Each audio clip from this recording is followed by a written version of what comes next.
Bonjour tout le monde, voici l'éditorial politique de la semaine, accueillir avec dignité, gérer avec transparence. Depuis plusieurs semaines, des informations circulent sur l'arrivée sur nos côtes et dans plusieurs villes comoriennes de nombreux migrants venus d'Afrique centrale, notamment de la République démocratique du Congo, des hommes, des femmes, des enfants. Un mouvement humain qui interpelle, qui questionne et face auquel jusqu'à présent je ne m'étais pas exprimé. Pourquoi? Parce que je voulais d'abord comprendre, disposer d'éléments fiables pour apprécier objectivement la situation.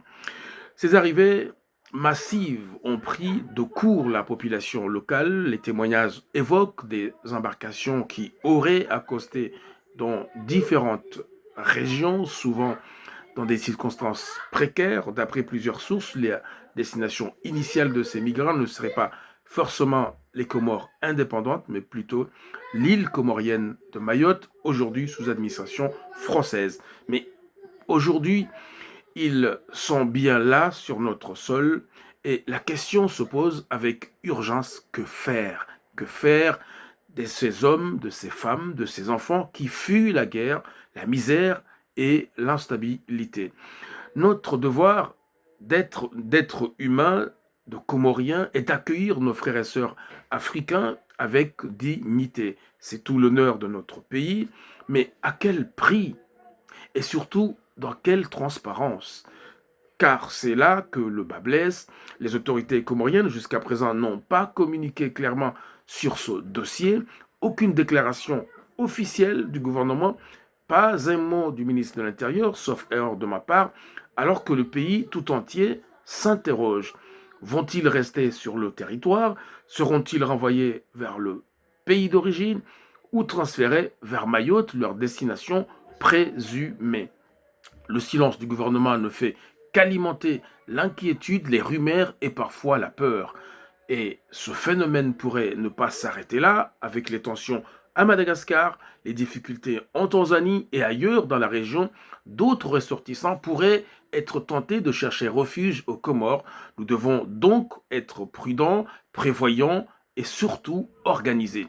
Concernant les arrivées en provenance d'Afrique continentale, notamment du Congo, certaines informations font état de la présence possible d'individus issus des milieux dits Kuluna, des groupes de jeunes, parfois anciens enfants soldats, qui ont sombré dans le banditisme et ou la délinquance urbaine. Il faut être lucide, même si ces cas restent minoritaires, ils imposent une vigilance accrue. Cela ne signifie pas qu'il faille rejeter, stigmatiser ou craindre l'autre, bien au contraire, mais cela appelle à une coopération intelligente et humaine entre le gouvernement, les forces de sécurité, les ONG, les structures communautaires et internationales. Il faut encadrer, identifier, accompagner, faire preuve d'humanité, mais aussi de responsabilité.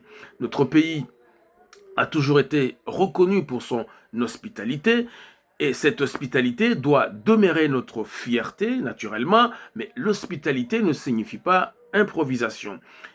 Elle exige transparence, préparation, communication. Et sur ce point, l'État comorien doit montrer l'exemple. Souvenez-nous, la gestion de la crise du Covid a laissé des traces marquées par une opacité dénoncée malgré les aides internationales reçues. Nous recommençons par les mêmes ne recommençons pas les mêmes erreurs. Je veux saluer ici les villes, villages qui se sont spontanément mobilisés pour accueillir ces migrants. Des familles ont partagé le peu qu'elles avaient. Des citoyens se sont organisés. C'est cela le vrai visage des Comores.